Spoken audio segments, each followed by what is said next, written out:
Allahu Ekber, Allahu Ekber, Allahu Ekber, Bilal, benim arkadaşım biliyor musun? Allahu Ekber. Eşhedü en la ilahe illallah.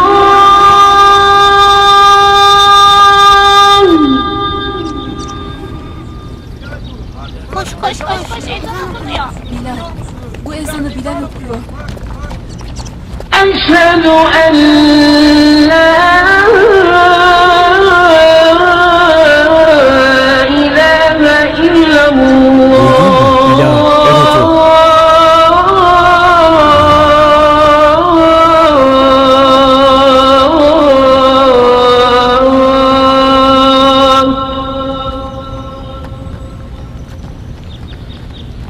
أشهد أن محمد رسول الله.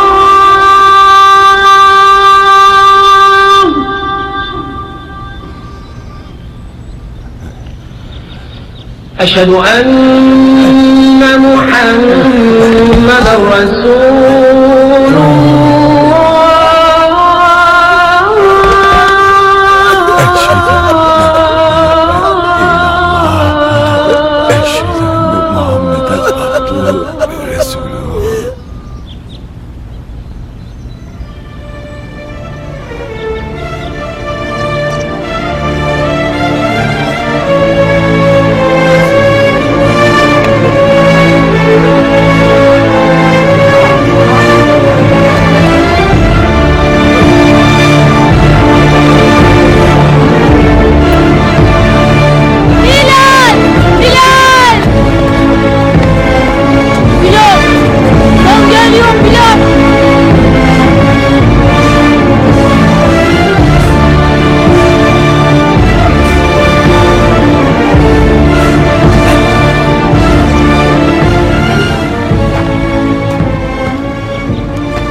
Ezan yayım kalmaz Bilal.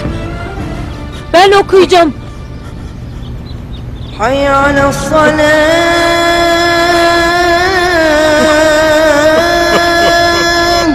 حي على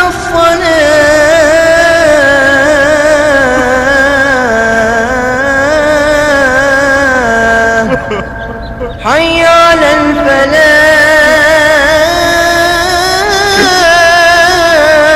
الفلاح حي على